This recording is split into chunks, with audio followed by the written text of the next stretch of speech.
Assalamualaikum warahmatullahi wabarakatuh. Waalaikumsalam warahmatullahi wabarakatuh. Pertama sekali saya nak ucapkan terima kasih banyak kerana dapat bersama-sama berinteraksi dengan haji-haji dan hajah-hajah yang saya kasihi sekalian.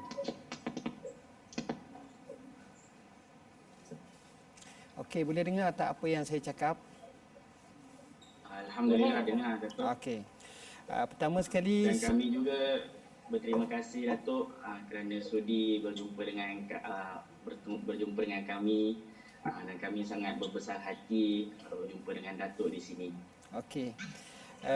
Sebelum apa-apa saya telah cuba berinteraksi dengan Kebawah Duli Yang Maha Mulia Tuanku Agong untuk sembah maklum tentang pertemuan kita secara video conference pada petang ni, dan dengan mengharapkan daripada tuanku, kami nak sampaikan, tuanku sampaikan salam mereka berdua kepada para jemaah haji Malaysia, bakal-bakal jemaah haji Malaysia ini. Jadi saya mulakan dahulu soalan-soalan sebelum daripada saya bincang yang lain. Soalan yang pertama, saya nak setiap seorang ambil masa dalam 15 saat perkenalkan diri dan di mana di Mekah ataupun Jeddah tinggal, tugas sebagai apa, itu saja. Nombor 1, Fauziah.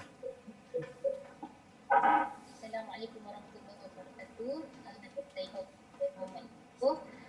Saya bekerja di Prince Sultan Cardiac Center sebagai staff nurse. Ini almost 8 tahun. Okey. Yang kedua, Syahirah.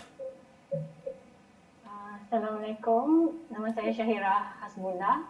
Bekerja di King Faisal Specialist Hospital and Research Center, Jeddah.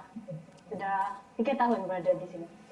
Yang ketiga, Atikah. Oh, Atikah tak ada. Assalamualaikum. Nama saya Nur Atikah binti Syamsuddin.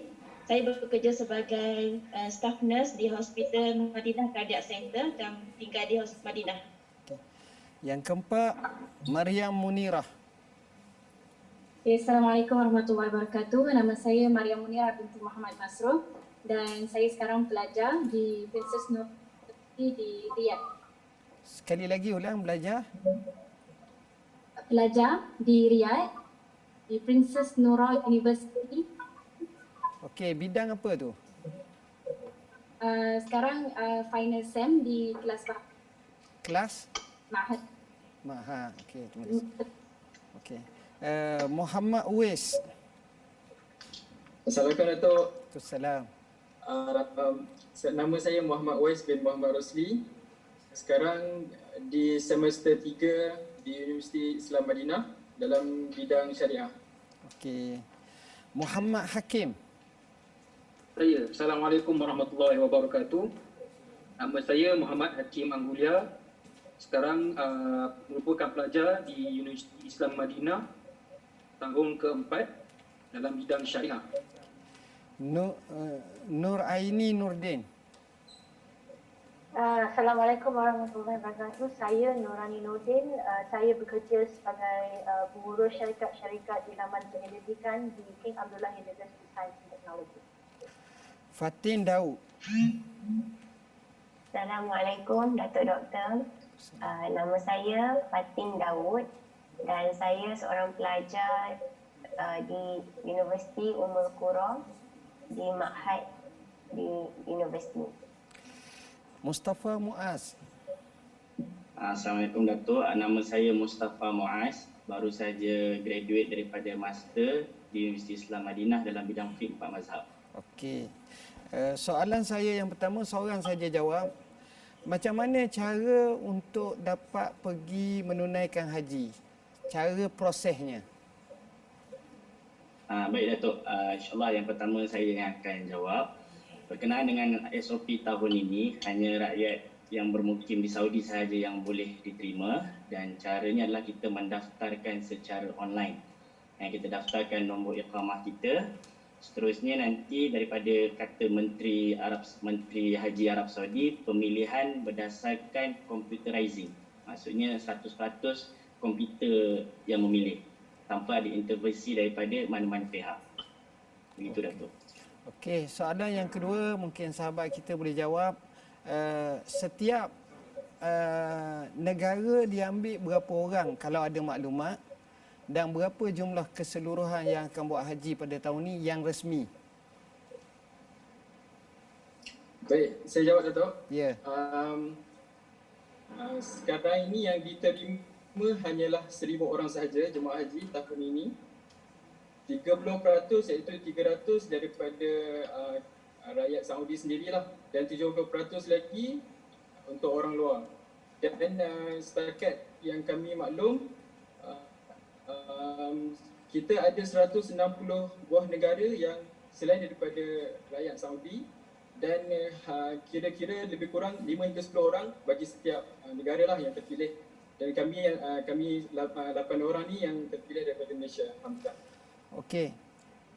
Apabila nama anda dipilih, proses seterusnya sebagai contoh, bila akan berkumpul di hotel di Mekah ataupun terus ke Arafah, dan macam mana akan dilangsungkan perjalanan barnamij atau program yang telah disusung? Okey, saya jawab ya. Ya. Jadi selepas kami diterima, saya dapat panggilan daripada Ministry of Health, Kementerian Kesihatan Saudi, untuk bertanya jika ingin meneruskan.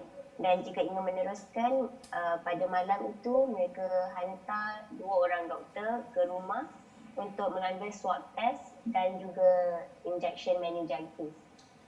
Dan selepas itu, kami diperlukan untuk kuarantin di rumah untuk beberapa hari. Dan pada 4 Zulhijjah, semua jemaah yang dah dapat keputusan swab test ke meeting point, ke titik tempat perjumpaan di 4 Points by Sheraton di Mekah. Okey, boleh sambung. Selepas tu apa pula yang akan berlangsung? Okey, saya jawab, Datuk.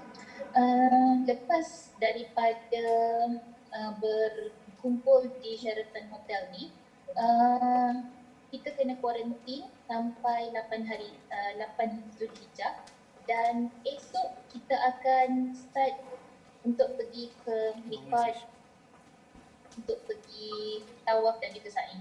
So semuanya sudah dischedule.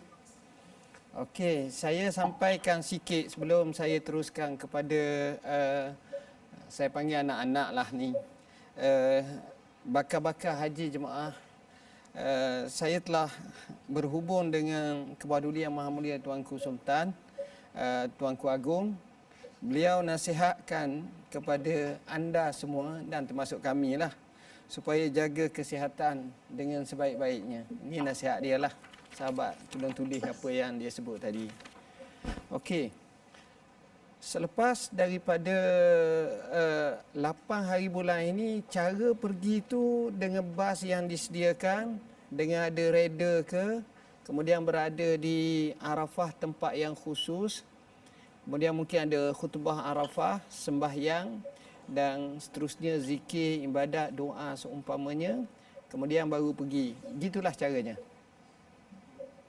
Benar begitu? Dia pergi akan satu kumpulan ataupun berpisah-pisah? Saya jawab, Datuk. Kita pergi dalam sekumpulan di dalam bas daripada Masjidil Haram, mereka akan bawa kami ke Mina. Jadi daripada Mina, bermalam di Mina, 9 hari bulan kami akan dibawa ke Arafah di Masjid Namira untuk khutbah Arafah. Oh, istimewa. Faham. Maknanya semua ini besok akan berlepas ke Mina. Sebab besok hari Rabu. Hari Khamis dia berwukuf, pergi ke Arafah. Tapi duduk di Masjid Namirah, kemudian masuk tempat wukuf selepas sembahyang ibadat. Okey. Dari segi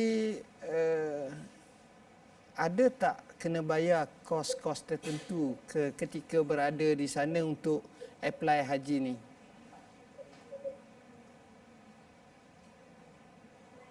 Doktor, saya akan jawab. Okey. Silakan.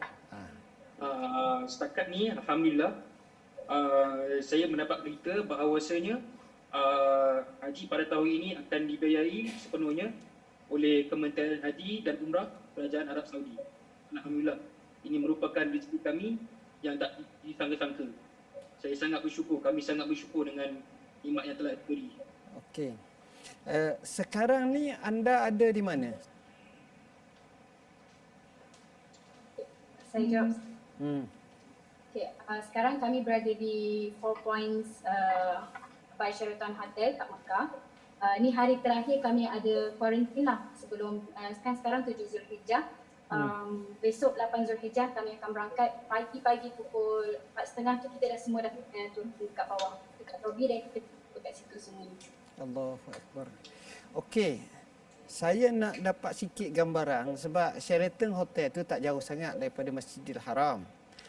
Dalam Masjidil Haram, tepi Masjidil Haram, kawasan hotel-hotel lain tu kosong ke ramai orang? Saya jawab Ustaz. Actually yang part tu memang tak dapat jawab sebab kita orang daripada, contohnya saya daripada Jeddah naik ke bas, lepas tu kita orang memang terus turun daripada bas tu terus kuarantin dalam hotel.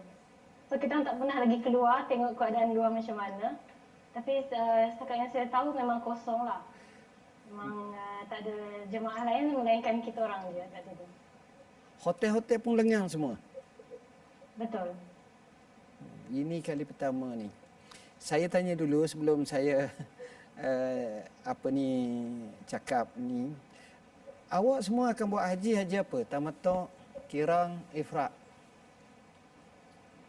Saya jawab ya Dato' ya. Jadi haji kita ni insya-Allah haji ifrad ya Dato' ya. Tapi yang paling penting tu haji yang mabrur Dato'. Ya, setuju. Patin buat haji apa? Haji ifrad juga. Kami semua jemaah haji dinasihatkan untuk buat haji ifrad. Oh, tak payah tanyalah. Jadi semua haji ifrad. Pergi pun cari ifrad lah, seorang-seorang ni. Okey. Sebelum saya beri tazkirah sikit nasihat daripada saya, mungkin tuan-tuan sekalian ada nak tanya apa-apa kepada saya sebelum saya teruskan untuk tazkirah ringkas. Ada nak tanya? Soalan yang paling penting, Datuk, apa khabar Datuk? Bagaimana kesihatan Datuk dan keluarga? Tolong doakan. Sekarang ni di Malaysia parlimen. Jadi parlimen tuan-tuan tahu sajalah temperature kadang-kadang naik. Soalan-soalan tu temu. Tapi alhamdulillah insya-Allah. Ada lagi? Soalan Datuk, terus terang daripada kerajaan Arab Saudi, diorang mewajibkan atau mengatakan bahawasanya setiap orang kena buat haji ifrad. Kemudian ada yang bertanya pada saya, boleh tak kalau seandainya saya nak buat haji qiraan? Iaitu dengan berniat haji qiraan dan membayar hadiah lah. Jadi sekiranya dia buat haji qiraan, adakah dia berdosa kerana melanggar perintah kerajaan? Okey, dalam isu seperti ini sebaik-baiknya kita ikut apa yang disuruh oleh pihak pemerintah. Kami tak nafikan bahawa qiraan dengan ifrad adalah sama dari beberapa aspek. Kenapa? Kerana kedua-duanya boleh buat serentak. Hak ni pula satu. Cuma bagi saya, bila disuruh ifrad, yang pertama sekali kita dalam mazhab Syafi'i rahimahullah, ifrad adalah yang terafdal.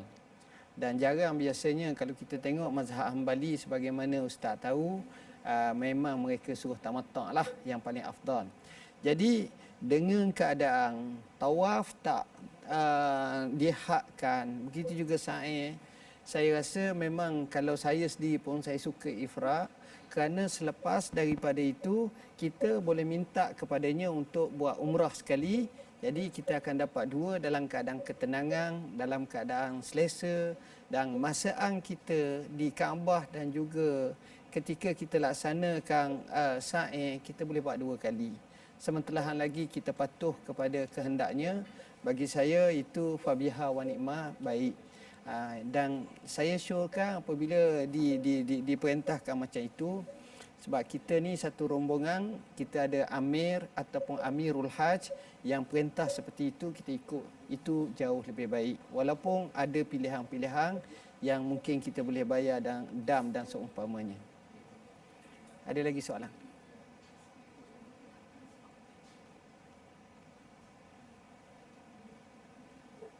Okey.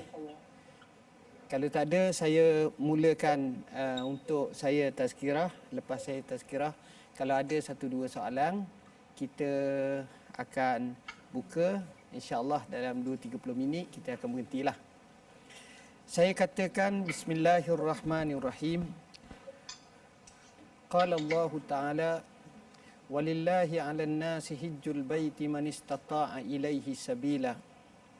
Ayat ini dengan jelas menunjukkan bahawa satu-satunya datang ayat apabila taklif ibadat rukun Islam yang 5, tapi bila datang bab haji dimula dengan Allah dahulu, walillah.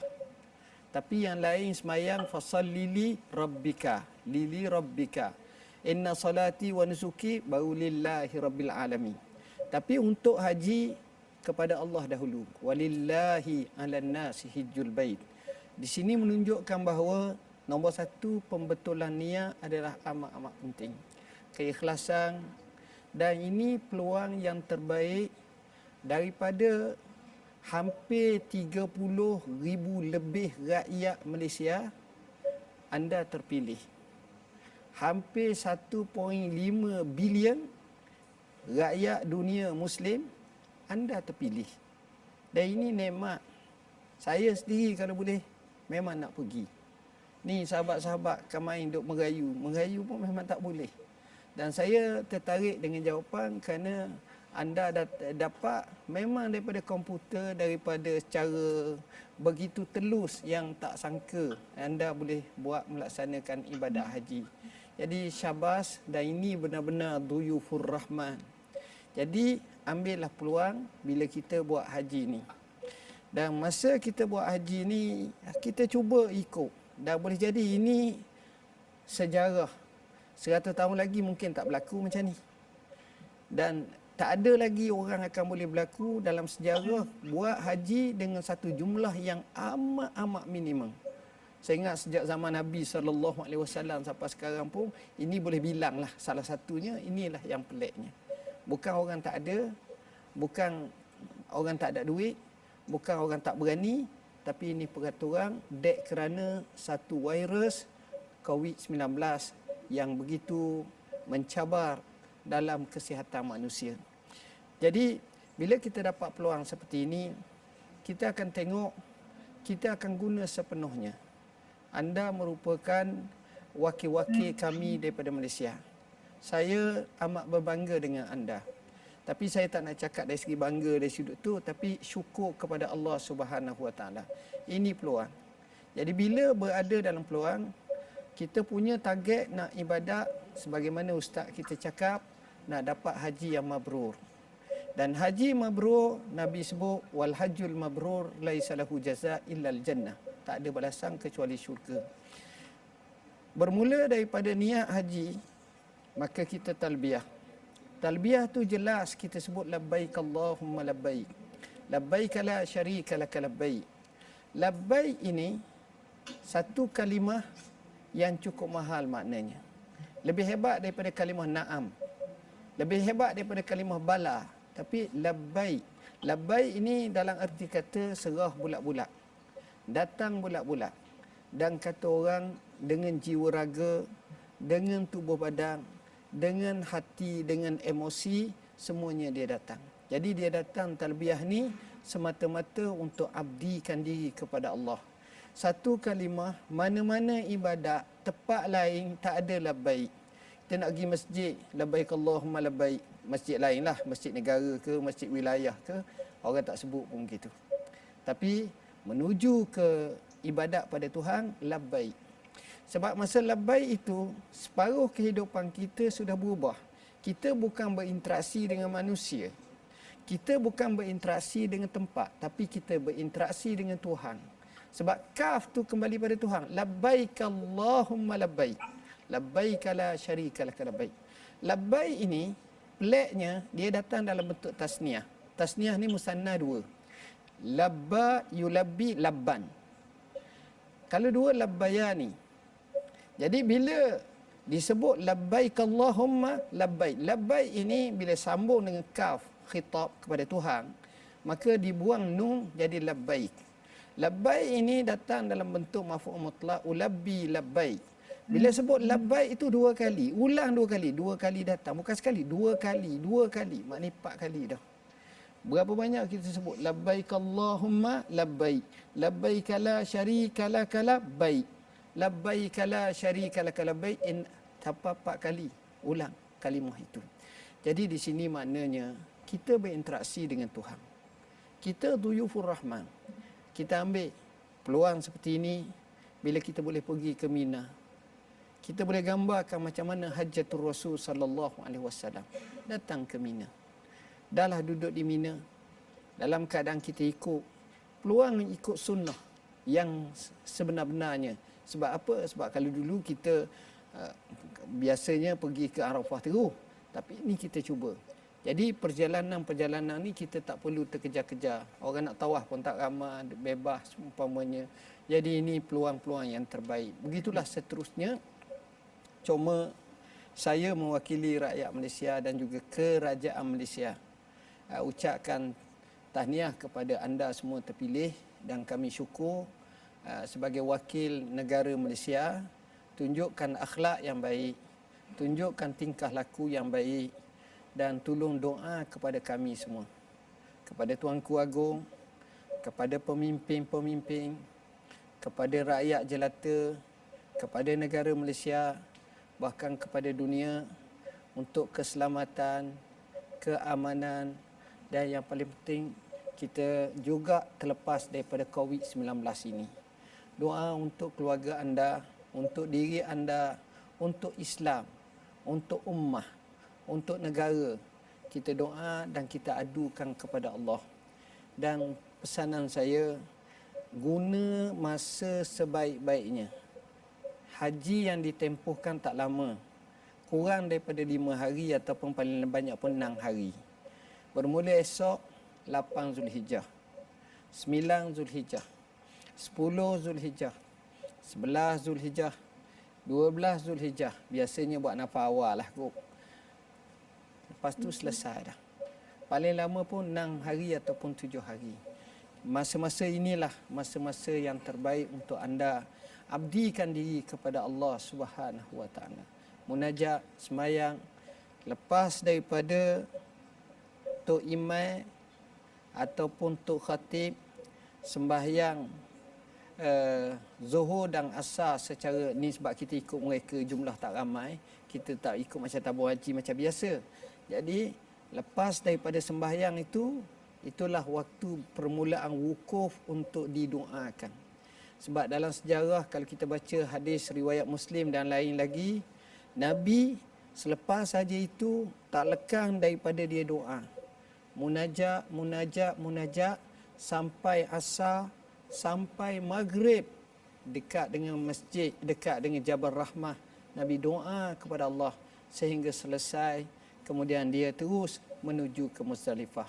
Jadi ambil peluang baik-baik. Tak perlu gapah-gapah. Sebab awak 1,000 orang je. 1,000 orang, kawasan yang muat 3 juta. Jadi tak adalah nak berebut-berebut. Kalau melontar tu tuan-tuan, tak payahlah berebut-berebut. Apa benda pun tak ada dah. Ini peluang. Ambillah peluang yang seterbaiknya.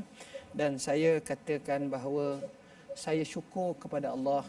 Anda semua, Allah kurniakan peluang seperti ini.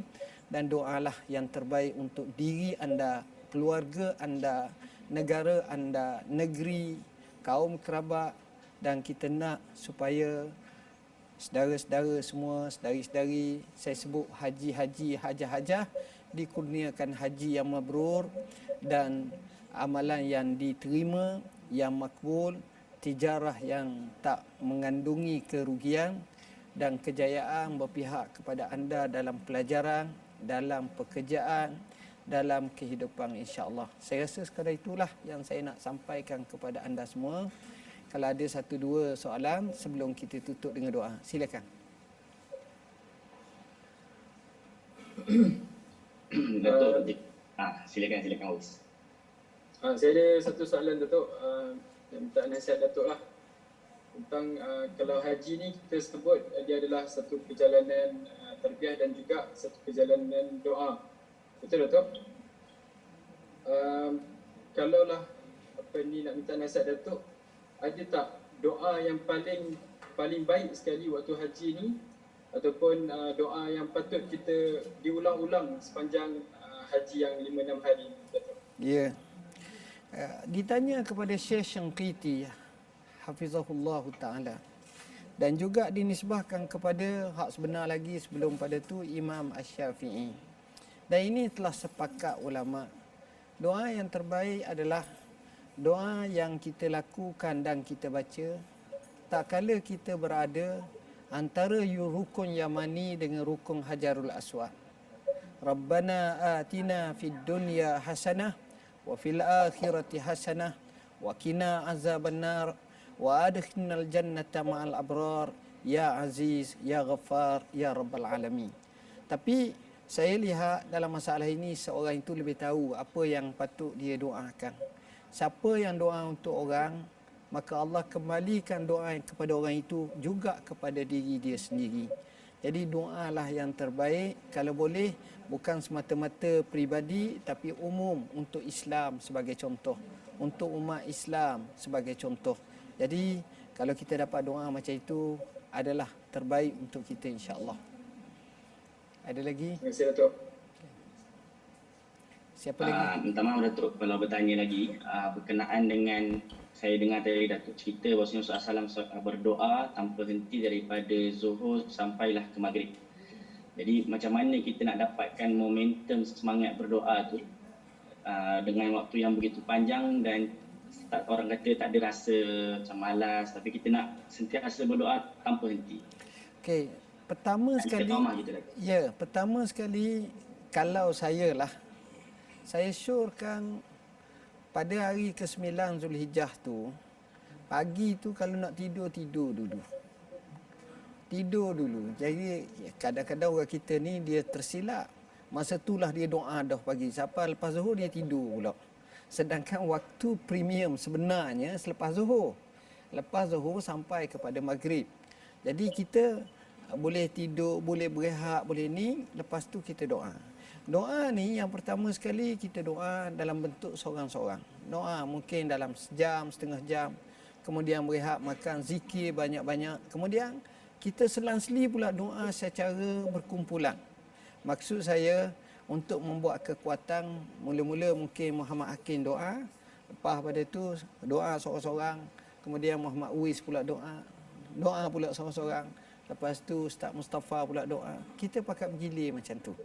Jadi di situ kelangsungan untuk abdikan diri kepada Allah adalah mudah dan kita akan semangat. Kita tak perlu doa semata-mata, tapi kita gabungkan dengan pelbagai acara ibadat. Zikrullah dengan pelbagai sirahnya, baca Quran sebahagiannya dan acara-acara lain termasuk kita doa. Maka itulah cara yang terbaik. Terima kasih Datuk. Boleh saya tanya lagi Datuk? Okey. Yang seterusnya. Yang berkenaan dengan hadis Rasulullah berkata khairul doa, sebaik-baik doa adalah doa pada hari Arafah, dan doa yang Rasulullah SAW baca dan Nabi-Nabi sebelumnya baca la ilaha illallah wahdahu la syarikalah lahul mulku wa lahul hamdu ala kulli syai'in qadir. Jadi soalan saya Datuk, kenapa kalimah zikir ni disebut sebagai doa? Okey. Riwayat seterusnya menunjukkan Nabi menyebut dengan kalimah afdalu ma qultu ana wan nabiyyuna min qabli la ilaha illallah wahdahu la syarikalah lahul mulku wa lahul hamd wa huwa yuhyi wa yumiit wa huwa ala kulli syai'in qadir. Seafdal apa yang aku ungkapkan dan juga para nabi sebelumku. Jadi dia tak sebut doa, dia sebut macam tu. Itu. Tapi yang ustaz sebut sebaik-baik doa itu doa Arafah itu betul. Kenapa? Kerana yang pertama, bila kita sebut kalimah seperti itu, maka di situ yang pertama tanda ketauhidan. Kita sedang buat haji pada puncak rukun yang kelima, digabungkan dengan pensyariatan rukun Islam yang pertama iaitu syahadatain. Jadi masalah dalam bab haji kita tengok pengukuhan dari segi akidah, dari segi iman itu kuat. Sebab itu labbaik Allahumma labbaik, ada sebut labbaik la syarika lak labbaik. Kita tengok. Begitu juga dengan doa yang kita zikir yang dibaca tadi. Ini menunjukkan kepada kita bahawa zikir-zikir ini penting. Kenapa? Kerana di situlah kita mengisbatkan ketauhidan kita kepada Allah Subhanahu Wa Taala dengan sesungguh-sungguhnya. Jadi kesucian seperti itu, al-wala wal bara semata-mata kerana Allah, maka di situ kita ingat balik apa yang Allah Subhanahu Wa Taala perintah. Nabi SAW sebut antahira baiti lit-taifin wal akifin wa ruk'is sujud sebagai contoh. Jadi di situ suruh bersih, suruh suci, itu sekadar bukan semata-mata daripada berhala-berhala, daripada patung-patung Lata, Uzza, Manat dan seumpamanya yang ada di Kaabah semua sekali, tapi juga jiwaan kita, hati kita, kita tauhidkan, kita fasakkan, kita pasakkan betul-betul semata-mata kerana Allah Ta'ala. Dan sebab itu saya lihat bahawa tak dapat tidak kita banyak zikrullah, kita doa banyak, kita benar-benar mohon kepada Allah.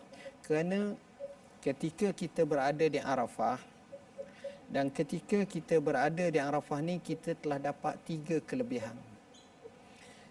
Ada orang dia dapat masa. Masa tu artinya contohnya hari Jumaat, contohnya bulan Ramadan ke, malam itu qadar ke, itu masa. Ada orang dapat tempat. Tempat tu macam dalam masjid, depan multazam dan seumpamanya. Ada orang tu dia dapat keadaan ketika hujan, ketika perang, ketika apa dia doa mustajab. Tapi anda ketika berada di Arafah terhimpun pada anda 4 perkara. Yang pertama sekali, anda berada pada hari Arafah. Itu mustajab doa. Yang kedua, anda berada di Arafah itu sendiri. Itu mustajab doa. Ketiga, anda datang kepada Allah dalam ibadat haji untuk merukunkan daripada rukun-rukun haji. Itu hal kadang. Yang keempat, anda adalah tetamu Allah.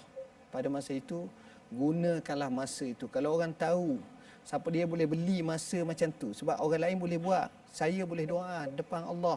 Tapi saya bukan berada di Arafah. Tapi anda berada di Arafah. Ambillah peluang dengan sesungguh-sungguhnya.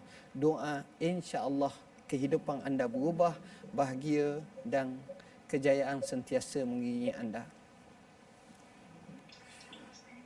Okey. Ya, ada lagi? Okey. Siapa dia dulu? Muhammad Hakim dulu. Okey. Okey, Datuk, sini. Saya ada soalan berkenaan dengan fiqh. Dikatakan bahawa bulan Zulhijjah ataupun hari Arafah, kita dibenarkan untuk mengkasarkan solat Zuhur dan solat Asar. Itu solat Zuhur 2 rakaat dan solat Asar 2 rakaat. So, saya nak tanya Datuk, manakah yang lebih baik? Adakah kita solat Zuhur 4 rakaat dan Asar 4 rakaat lebih afdal, atau maupun solat yang dikasarkan Zuhur dan dikasarkan Asar itu lebih? Itu saja soalan saya. Okey. Dalam situasi seperti anda, kerana anda ikut satu jemaah, jemaah itu dilead oleh Saudi, maka anda ikut cara itu lebih afdal. itu lebih baik. Tetapi kalau musim haji yang ramai yang banyak itu, kita pula duduk Mekah dah lama berkampung, kemudian pergi. Itulah khilaf yang disebut oleh Imam Nawawi dengan kita buat tamam, kita qasar, kita buat tamam, sekadar jamak tamam dan seumpamanya. Tapi dalam situasi seperti anda, maka yang paling afdal ikut cara mereka, dan saya berpendapat biasanya mereka akan qasar dan jamak. Jadi buat di situ anda mempunyai masa yang banyak untuk abdikan diri kepada Allah, ibadat dan seumpamanya. Wallahu a'lam. Ni Syahirah. Okey, Datuk, soalan saya berkaitan dengan jenis haji. So, seperti yang kita tahu, haji ifrad dengan haji kiran, pergerakan dia sama. Cuma yang beza dia cuma bahagian niat dengan hadiu. Haji kiran dikenakan hadiu. So, di Arab Saudi ni kita orang ada satu application, ada company yang kita boleh beli hadiu dekat situ. So, sekiranya saya tak ikut pemerintah, and then saya nak buat haji kiran. So apa macam mana Ustaz? Okey. Status haji saya waktu tu. Sebab pergerakan haji tahun ini memang betul-betul seperti cara Rasulullah. So macam rugi kat situ kalau kita tak buat ikut haji macam haji Rasulullah SAW. Okey. Dalam bab haji ni, jenis haji itu yang pertama sekali ulama khilaf. Apa yang paling afdal? Dalam mazhab Syafi'i ifrad. Dalam mazhab Ahmad iaitu Hambali iaitu tamattu'. Dalam mazhab Malik kirang. Mazhab Maliki kirang. Jadi persoalannya yang paling afdal ni yang pertama bila kita tengok betul-betul dia lebih kepada keadaan seseorang. Orang tu dia tak mampu ifrad. Contohnya orang tu baru menikah. Dia pula selalu bersama dengan isteri dia. Tiba-tiba dia nak ifrad. Dia mari pula awal. Duduk dalam ihram 45 hari. Mana tahan dia, kesian kat dia. Jadi keadaan-keadaan itu kena tengok dan kita kena faham keadaan-keadaan macam itu. Saya lihat apa yang diarahkan oleh pemerintah itu ada dua. Sama ada arahan itu bersifat sebagai irsyadi ataupun ilzami. Kalau irsyadi maknanya dia nak pimpin, nak pandu, kalau boleh buat macam ni itu lebih afdal. Tapi kalau dia bersifat ilzami, hak tu kena ikutlah. Tapi kalau irsyadi, kalau ada kelonggaran sebagaimana Ustaz tadi sebut, Ustaz Mustafa sebut ni pun, kita gabungkan antara qirang itu, antara haji dan umrah dan kita bayar melalui aplikasi macam itu, bagi saya sebab pergerakan tu jadi sama, tak jadi masalah, dibolehkan.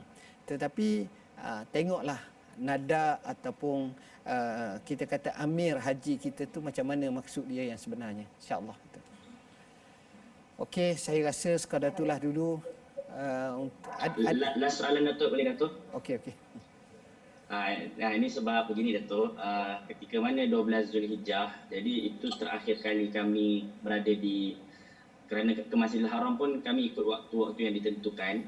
Jadi ada adik perempuan saya bertanya, sekiranya seorang wanita itu uzur bermula pada 8 Zulhijjah sampai 12 Zulhijjah dan masih belum bersuci lagi, jadi apa yang dia perlu buat Datuk? Okey, yang ini cukup mudah. Pertama, anda berada di Saudi. Kedua, yang menjadi penaja utama atau yang memberi kebenaran adalah kerajaan Saudi, iaitu bila keadaan macam ini apa-apa, anda boleh bincang dengan mereka. Tanya mereka dan mereka akan ada jawapannya. Sama ada nak panggil sebagaimana Nabi sebut habisah, maknanya sehingga selesai baru buat umrah, buat tawaf dan seumpamanya, ataupun dia ada pandangan-pandangan yang lain. Saya tak naklah sebut pandangan itu dalam muzakarah haji, itu dalam bab yang lain. Tapi sentiasa refer kepada amir haji kita dan ulama yang ada dalam kumpulan itu supaya sebarang tindakan-tindakan kita itu menepati nas dan juga syarak, insya-Allah. Terima kasih Datuk. Okey.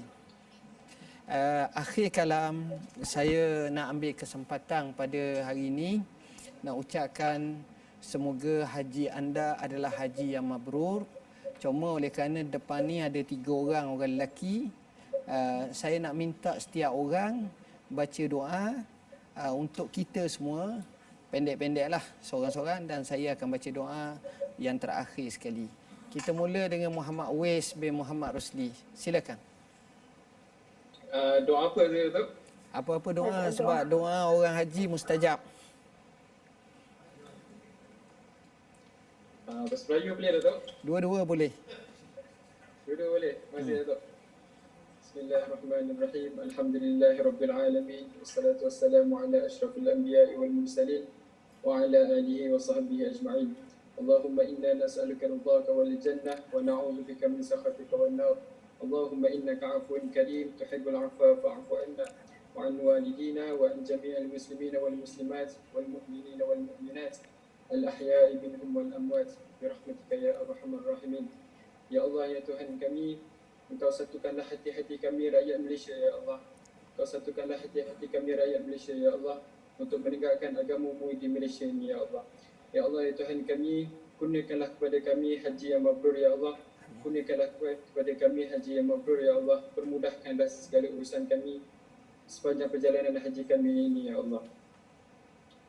Rabbana atina fid dunya hasanah wa fil akhirati hasanah wa qina adzaban nar. Wassallallahu ala sayyidina Muhammad wa ala alihi wa sahbihi wasallam. Walhamdulillahi rabbil alamin. Okey. Ustaz Muhammad Hakim pula baca doa untuk kita. InsyaAllah. A'udzubillahi minasyaitanir rajim. Bismillahirrahmanirrahim. Alhamdulillahi rabbil alamin wassalatu wassalamu ala asyrafil anbiya'i wal mursalin nabiyyina Muhammad wa ala alihi wa ashabihi ajmain. Allahumma inna nas'aluka al-'afwa wal 'afiyah wal mu'afata ad-da'imah fid din wad dunya wal akhirah. Allahumma inna nas'aluka al-jannah wa na'udzu bika min sakhatika wan nar. Allahumma innaka 'afuwun karimun tuhibbul 'afwa fa'fu 'anna. Allahumma ighfir lana dhunubana wa liwalidayna warhamhum kama rabbawna shighara wa li jami'il muslimina wal muslimat wal mu'minina wal mu'minat al-ahya'i minhum wal amwat bi rahmatika ya arhamar rahimin. Rabbana atina fid dunya hasanah wa fil akhirati hasanah wa qina adzaban nar. Ya Allah, ya Tuhanku, Kau berilah perlindungan kepada agung kami, agung Malaysia, pemimpin-pemimpin kami serta rakyat jelata. Lindungilah Malaysia dan hapuskanlah wabak Covid ini. Wassallallahu ala nabiyyina Muhammad wa ala alihi wa sahbihi wasallam walhamdulillahi rabbil alamin. Okey. Ustaz Mustafa Muaz baca doa untuk kita. A'udzubillahi minasyaitonir rajim. Bismillahirrahmanirrahim. Alhamdulillahirabbil alamin wassalatu wassalamu ala asyrafil mursalin wa ala alihi washabbihi ajma'in. Allahumma ighfir lana dhunubana wa dhunuba walidayna warhamhum kama rabbayana shighara. Allahumma anta rabbuna la ilaha illa anta khalaqtana wa nahnu 'abduka wa nahnu ala ahdika wa 'ahdika mastata'na. Na'udzu bika min syarri ma sana'na wa nabu'u laka bi ni'matika 'alaina wa nabu'u laka bi dhunubina faghfir lana fa innahu la yaghfiru dhunuba illa anta. Allahumma inna ibaduk, Allahumma inna abna ibadik, nasiyatuna biyadik, madin fina hukm, adlun fina qada'uk. Allahumma inna nas'aluka bi kulli ismin huwa laka sammayta bi nafsika wa anzalta fi kitabik wa 'allamta ahada min khalqika aw ista'tharta ma fil ghaibi min 'indik an taj'al qur'ana rabi'a qulubina wa nura sudurina wa jala'a hazanina wa dhahaba humumina.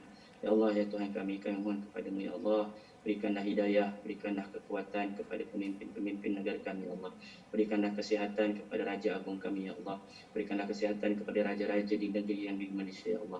Ya Allah, ya Tuhan kami, Kau pimpinkan, Kau berikanlah hidayah dan berikanlah kekuatan kepada Tan Sri Muhyiddin Yassin dalam memimpin kerajaan di tempoh ini ya Allah. Dan juga menteri-menteri di bawahnya ya Allah. Semoga mereka semuanya sentiasa berada dalam rahmat-Mu, dalam keadaan sejahtera, sihat walafiat dalam memimpin negara kami ini menjadi negara yang berkat, yang diberkati oleh Allah Subhanahu wa taala. Walhamdulillahirabbil alamin.